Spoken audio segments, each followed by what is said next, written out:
Bengal international short film ফেস্টিভ্যালের 10ম বর্ষের এখন আমরা রন্ধন 3-তে এই মুহূর্তে আমরা ফিল্ম দেখে ফিরলাম। ফিল্ম সম্পর্কে ফিল্মের ডেটের কিছু কথা আমরা জানি। আপনার নামটা একটু বলুন। আপনার নামটা? আমাদের এই ছবির একজন নির্দেশক সুভাষ লং মার্চ। এটি আমাদের 2021 সালে আমরা স্ক্রিনিং মানে শুটিং আমরা করি। তারপর 29তম কলকাতা আন্তর্জাতিক চলচ্চিত্র উৎসবে ছবিটি প্রথম প্রদর্শিত হয় কম্পিটিশন সেকশনে, এবং তারপর আমাদের দেশীয় এবং আন্তর্জাতিক বিভিন্ন জায়গায় ছবিটি প্রদর্শিত হয়।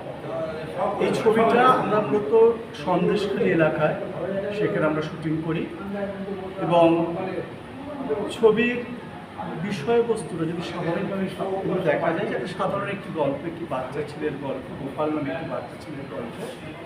সে তার মাসির বাড়িতে থাকে, মাসি মেশোর কাছে, এবং সবচেয়ে যেটা খুব ইন্টারেস্টিং, সে স্কুলে যায় না। একটি বাচ্চা ছেলে, 6-7 বছর একটি বাচ্চা ছেলে, সে স্কুলে যায় না, কিন্তু পড়াশোনার প্রতি তার খুব আকর্ষণ, সে পড়তে ভালোবাসে। সে লুকিয়ে লুকিয়ে গ্রামের স্কুলে পড়াশোনা দেখে, কিন্তু সে স্কুলে যায় না। স্বাভাবিক একটা জিজ্ঞাসা দর্শকের মধ্যে তৈরি হয় যে বাচ্চা ছেলে স্কুলে যায় না, এবং সেইটাই আমরা একেবারে গল্পের শেষের দিকে যখন এগোতে থাকি তখন আমরা সে তার স্কুলে না যাওয়ার কারণটা আমরা জানতে পারি। এবং সেই ছবিতে আমরা দেখি যে গ্রামেরই একজন বয়স্ক মানুষ কুতুব চাচার সঙ্গে সেই গোপালের একটা সুন্দর বন্ধুত্ব গড়ে ওঠে, এবং গল্পের শেষের দিকে একসময় দেখা যায় যে সেই কুতুব চাচা তিনি আত্মহত্যা করেন গলায় দড়ি। আলটিমেট বাচ্চাটার মধ্যে একটা কিউরিয়াসিটি দেখছিলাম আমরা। বাচ্চাটা গল্প শুনতে ভালোবাসতো, দাদুর কাছে কন্টিনিউ খোঁজ খবর নিত, সেখান থেকে সেটা মাইথোলজিক্যাল একটা এনার্জি কালেক্ট করছিল। সেই এগারনেসটা নিয়ে এসে সেখানে যাচ্ছিল, কিন্তু শেষ মুহূর্তে সে ডি ফর ডিটেনশন ক্যাম্প সেটা সে জানতো না। কিন্তু এই ছোট্ট বয়সে সে এতগুলো ভাবনাকে কীভাবে মেলাচ্ছিলেন, এই ছোট্ট মাথায় এত ডিপ ভাবনাটা সে কীভাবে মেলাল, এটা আপনি কীভাবে? না, যেহেতু মানে প্রথমে যেটা বলার, আমাদের এই গল্পটা হচ্ছে যে আপনারা জানেন যে আমাদের বেশ কয়েক বছর ধরে আমাদের ভারতবর্ষের রাজনীতিতে, যে সাম্প্রতিক রাজনীতিতে একটা বিষয় ভীষণ রকমভাবে চর্চিত, সেটা হচ্ছে এনআরসি। ঠিক আছে, আমাদের ছবির বিষয়বস্তুর মূল ফোকাসটা আমরা সেই এনআরসিতেই করেছি। যেটা হয়তো দর্শক যখন প্রথম থেকে সিনেমাটা দেখবেন তখন তারা সেভাবে একেবারেই আঁচ করতে পারবেন না, কিন্তু যত গল্প এগোবে তত সে বুঝতে পারবে কোন দিকে যাচ্ছে, যে গল্পটার মূল বিষয় একদম।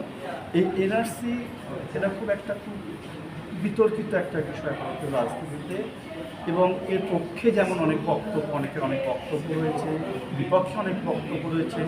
আমরা সেই পক্ষে বিপক্ষে বাইরে গিয়ে সেটার বিষয়ে আমরা যাচ্ছি না, কিন্তু এনআরসি লাগু হওয়ার ফলে বা যে বিষয়গুলো আমরা ভারতবর্ষে ফিল করেছি তার কিছু যে কালো দিক, সেটা যে কতখানি অমানবিক হতে পারে, সেইটার একটা ছোট ছবি আমাদের এই ছবির মাধ্যমে আমরা প্রকাশ করবার চেষ্টা করেছি। তার অন্ধকার কী হতে পারে, একটি বাচ্চা ছেলে জীবন দিয়ে আমরা এটাই অনেক অনেক ধন্যবাদ। সুন্দর লাগলো আমাদের ছবিটা দেখে, কিন্তু বাচ্চাটাকে খুব অপরিণত বয়সে খুব পরিণত ভাবনা ঢুকিয়েছে। এটা একটা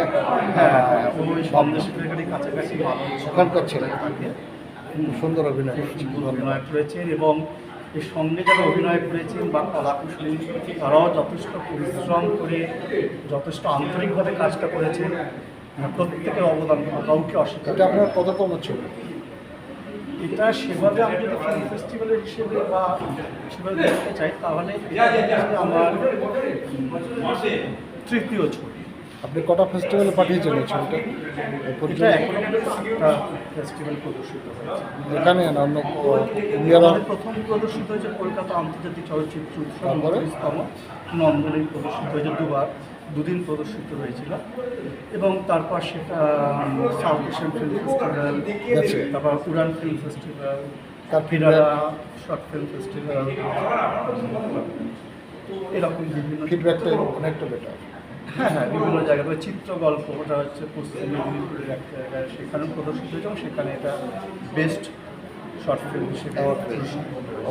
অনেক অনেক ধন্যবাদ আপনাদের আপনাদের সুন্দর একটা উপহার ছবি উপহার দেওয়ার জন্য। অসংখ্য ধন্যবাদ।